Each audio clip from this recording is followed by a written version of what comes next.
Now, truth number 4, what's the catch? Now, obviously you're probably thinking, hey, so I can just make 3 to 4 times what my friends are going to be making? That's too good to be true. So like, what's the catch? Well, obviously the catch is the work-life balance, which you probably have already heard about, right? Like investment banking is one of the jobs out there that is known to have the worst work-life balance. Now, I think there's a lot of exaggerations out there in terms of how bad the work-life balance is. Like you'll hear a lot of things about how like, oh, investment bankers consistently work over 100 hours a week. It's like, no, like sometimes you will work 100 plus hours a week every now and then, like especially if you're trying to get a deal across the finish line and you're working on a live deal. But on average, if you actually look at the data out there, most banks average, analysts at most banks average somewhere between, let's call it 65 to 80 hours a week. That's the range that most banks fall in. Sometimes you're going to work slightly more than that. Sometimes you're going to work slightly less than that. So if you really think about that, if it's 70 hours a week, that's about 10 hours a day, Monday through Sunday.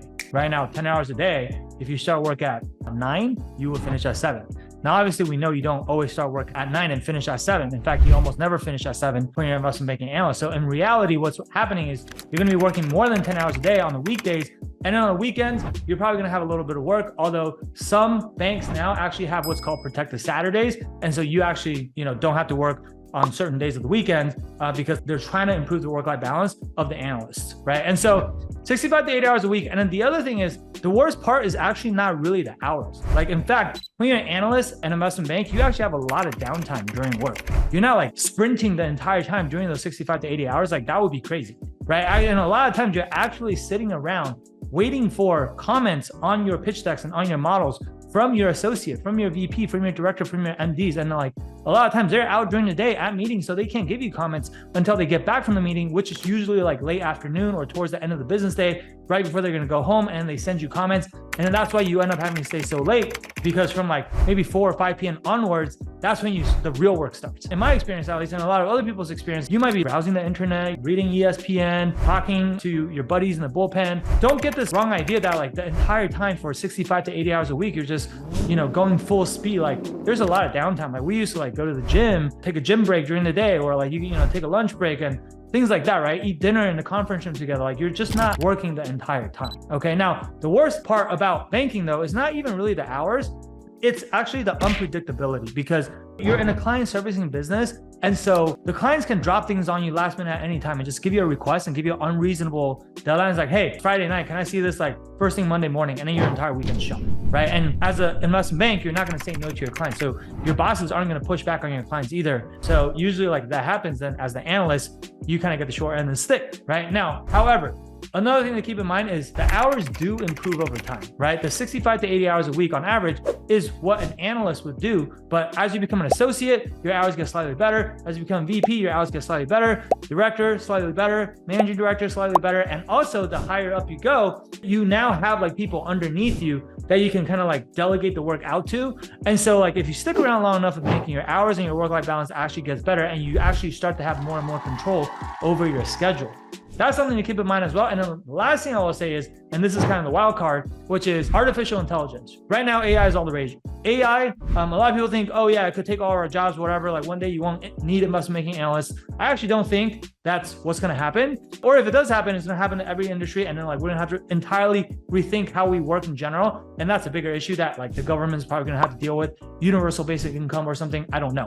However, what I believe is that AI is actually just going to make all the current investment banking analysts even more productive, right? Like you think about like a long time ago, investment banking analysts didn't used to have the internet. Like how do they do things back then? They couldn't even look things up online. After that, Excel and PowerPoint were created. Like how did people even build financial models back then? They didn't have Excel, like they couldn't, right? They used calculators and stuff. And so like every time a new technological change comes along, for the most part, people fear it because like as human beings, we like the status quo, but actually every single time that's happened, it's just made us more productive. So going forward, I think AI is going to eliminate a lot of the busy work that currently has to be done by analysts, like a lot of like basic data entry stuff, a lot of grunt work, like creating charts and graphs. Like you can probably just do that in a split second. That I actually think might decrease the number of hours that you have to work in investment banking. But that remains to be seen. Either that's going to happen, or maybe they'll just say, okay, now as an analyst, instead of being able to work on 5 projects at a time, you're now going to be able to work on 20 projects at a time, and we're going to have you work just as long, right? So we will see what happens. But that is actually the one downside or the catch for why investment banking pays so much, because not only do they want the top talent and the best caliber people to work for them, but also they're going to work you very, very hard. Okay. All right. Last but not least, let's talk about truth number 5,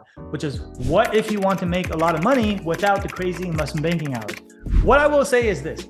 It's all about the exit opportunities. Yes, a lot of people, they want to get into investment banking because of the high pay, but also they actually want to get into investment banking, not just for the high pay initially, but they want to get into investment banking for the exit opportunities, which is all the opportunities that investment banking actually sets you up for after you do a couple of years. The most popular route is to go into investment banking for 2 years. So you make sacrifices for 2 years and you work the 65 to 80 hours a week for those 2 years. And then after that, you leave and you go to, well, the most popular route is the buy side. What is the buy side? The buy side includes things like private equity, includes things like hedge funds, venture capital. Basically, these are investing roles where you're actually helping these funds deploy large amounts of capital into different businesses, and you get paid handsomely for it, okay? As a private equity associate, for example, which is like typically happens starting your 3rd year out of school, because you do 2 years as an investment banking analyst, and then you move over to the private equity firm. As a first-year associate at this private equity firm, you could be making probably on average about $250,000 if you're at a middle market fund, which is like usually between $1 to $5 billion in fund size. Or if you move up, like the larger the fund, the more you get paid, right? So if you move up to an upper middle market fund, which is like $5 billion plus, you're probably making closer to 275 to 300. If you're at a mega fund, which is like $10 billion and up, you're probably making sometimes upwards of $350 to $400,000 even. And again, that's your 3rd year out of school when you're about like 23, 24 years old. Think about that. That's like crazy.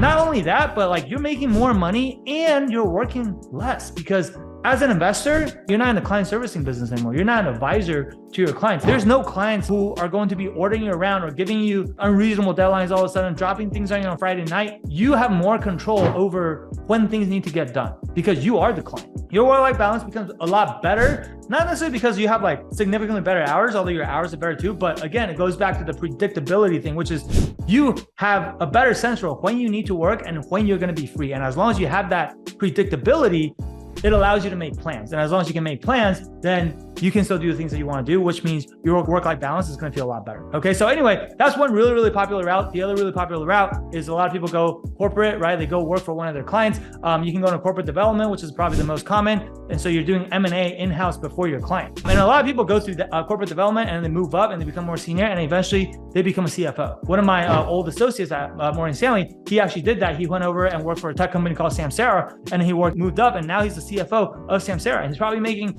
crazy good money, right? And so really, really happy for him, obviously. And a lot of people do that. Like if you look at Heinz Kraft, they make the ketchup, right? It's like one of the biggest companies that we know in like the food and beverage industry.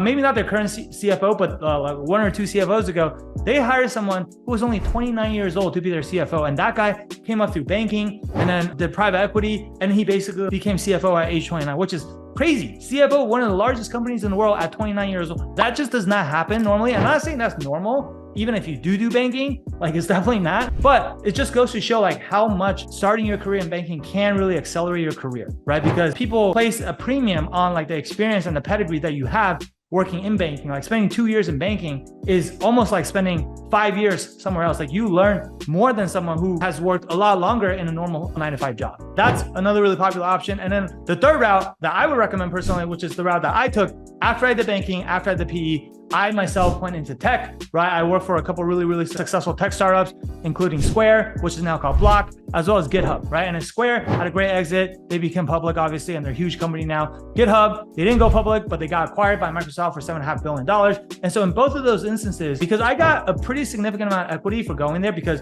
I was coming from finance and my pay was so high, and there's no way they were going to match my cash comp on the salary side. They had to make me take a pay cut. And then they gave me a lot of equity to make up for that. So you want a lot of equity if you're going to work for these tech startups, especially tech startups that you have conviction in and you believe they're going to do really, really well. Because then when they exited, when Square went public or when GitHub got acquired, that equity became worth a lot of money. I had 7-figure payouts in both companies, even though I worked for less than a year and a half at both places. And so if you think about that, if you prorate that into an annual compensation package, that's on top of my base salary, right? And so I was basically making managing director money, even though if I had stayed at an investment bank, I would have only been probably like a associate level banker or maybe like junior VP level banker. That's crazy, right? And so like that's another route that you can take if you have conviction in a certain tech company and you know how to pick them, which you actually learn a lot of the skill sets in investment banking in terms of how to pick the right companies and what companies to bet on, because you know exactly how the investors think about this kind of stuff, right? So anyway, that's pretty much the last truth. If you want to make a lot of money without doing the crazy banking hours, you might not be able to skip banking altogether, but you also don't have to do it for that long. You can do it for like 1 or 2 years. Make those sacrifices when you're still young. You don't have a family, you don't have kids, you don't have any of these obligations, and you're still single. That's the time to work hard, right? And then it will pay dividends for the rest of your career. Okay. So anyway, on that note, if you want to hear more about the story of how I became a millionaire by the time I was 30, which has to do with me leaving banking and private equity to go work for Square and work for GitHub, like I just said, then watch this other video right here in the corner, and I'll see you over there.